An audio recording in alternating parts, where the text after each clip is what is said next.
Dans cette capsule, je vais aborder les étapes à suivre pour élaborer la partie que j'ai intitulée « Pages préliminaires ». Autrement dit, les pages précédant la partie centrale de votre projet. Cela concerne tous les points qui aident à situer, à définir votre projet et qui doivent figurer et apparaître dans l'ordre progressif suivant. Je vais expliquer chacun des points en question. La couverture obligatoire, la page de garde obligatoire, la page du titre reprise de la couverture obligatoire, la dédicace facultative, les remerciements obligatoires, la liste des figures facultatives, la liste des abréviations facultatives, le résumé et l'abstract obligatoire et la table des matières obligatoires.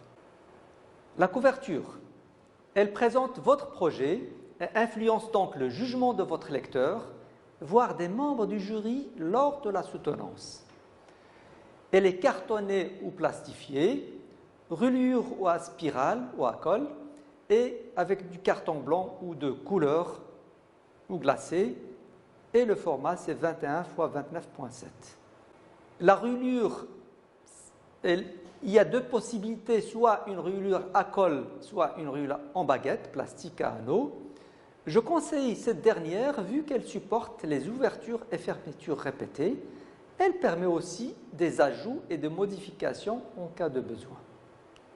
Les éléments indispensables de la couverture, vous avez ces informations qui doivent figurer sur la page de couverture. L'université et la faculté, le logo, le département, filière et options, titre du PFE, votre prénom et nom avec votre numéro d'apogée, et bien sûr aussi votre email professionnel, le nom de l'encadrant et son email, et l'année universitaire. Je donne ici un modèle de couverture. Ces informations peuvent être intégrées dans cette page selon le modèle suivant. J'aborde ici le titre et les sous-titres. Je dirais que vous devrez donner de l'importance au titre et le mettre en valeur. Il doit être percutant, clair, pas trop lent. Il faudrait adopter une taille de police plus grande, soit 16 ou 18 pour le titre, et le sous-titre avec une taille plus petite en minuscule. Le titre, je dirais, c'est l'hyperonyme et le sous-titre, l'hyponyme. Le titre, c'est celui qui domine dans le PFE et le sous-titre, c'est la délimitation du sujet selon le cas et le thème étudié. Vous avez ici un exemple de titre et de sous-titre. En lettres capitales, intégration des TIS à l'université marocaine, et le sous-titre, c'est-à-dire l'objet ou le focus de votre travail, c'est le cas du département de langue et littérature française de l'université Ibn Tufayl. La page de garde, c'est une page blanche, elle est obligatoire. Elle peut servir pour les dédicaces, manuscrites et personnalisées. Elle peut servir aussi pour les commentaires et les remarques des membres du jury. La page de titre, c'est la reprise de la page de couverture. Elle peut être identique ou comporter des variantes avec de la décoration. Dans certains cas, elle peut contenir la mention des membres du jury avec nom et rôle, président du jury et encadrant.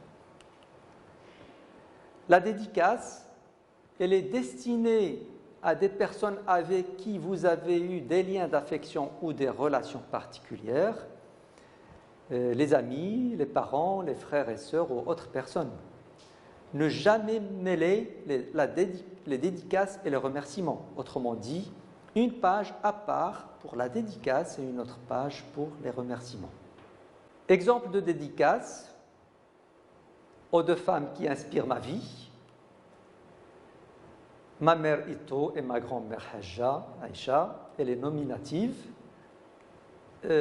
À ceux qui ont cru en moi et qui se reconnaîtront, elle est discrète et anonyme. L'épigraphe, c'est une courte citation placée en tête d'un ouvrage, d'une partie ou d'un chapitre, pour en indiquer l'esprit.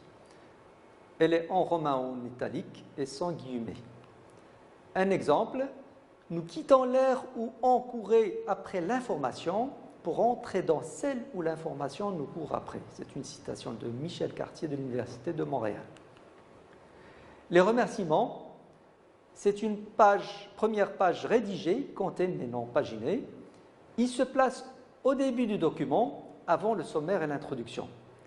Une seule page, texte bref et circonstancié. Les remerciements s'adressent obligatoirement à tous ceux qui ont apporté une aide dans l'environnement professionnel académique, la faculté, les enseignants, les responsables de bibliothèque, l'entreprise d'accueil, autrement dit, toutes les personnes ayant participé à l'élaboration du projet en répondant au questionnaire, par exemple, ou en autorisant l'accès à la documentation. Les remerciements, deux remarques s'imposent concernant le remerciement. Je dirais, première remarque, ton varié selon la relation, mais la courtoisie est de rigueur. En cas de différend ou de désaccord, j'entends par là que si vous avez eu des problèmes avec le directeur de recherche, s'il n'a pas été tout le temps disponible ou bien il ne vous a pas encadré convenablement, malgré cela, vous devrez le remercier. C'est une norme.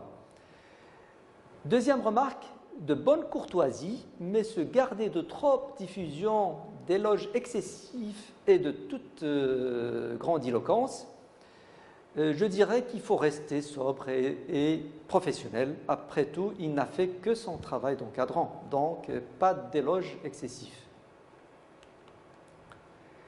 Le résumé, il est en français et en anglais, environ 200 mots maximum, rubrique obligatoire, rédigée en style impersonnel, donc pas de je et pas de nous, page rédigée selon des normes sans suivre la progression de la table des matières.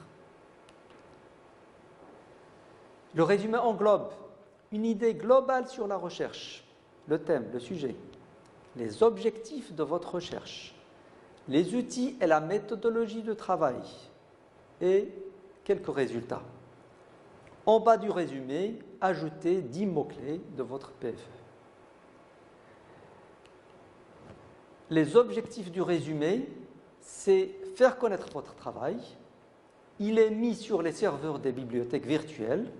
Il permet à tout chercheur d'avoir une idée sur le contenu avant de demander l'emprunt de la recherche officiellement à la bibliothèque qui détient votre PFE. Le sommaire se place en début du document, avant l'introduction. Contrairement à la table des matières, il est non paginé et peu détaillé, dans ce cas partie, chapitre et titre. Il peut exister des sommaires pour chaque partie, dans les pages de titre annonçant ces parties. La table des matières, vous avez la possibilité aussi de mettre un sommaire qui indique les grands titres au début du PFE et une table des matières détaillée à la fin. Cette table des matières, elle est détaillée et chaque point doit être suivi de la référence page, donc elle est paginée et détaillée avec au moins 5 niveaux. Elle figure en tête du PFE. Cette table des matières peut être aussi générée automatiquement par Microsoft Word dans menu insertion, table et index, table des matières, à condition d'avoir sélectionné chaque titre et lui avoir affecté le niveau de titre souhaité. Menu, format, style, titre 1, 2 ou 3, etc. J'ai fini avec cette partie et je vous souhaite bon courage.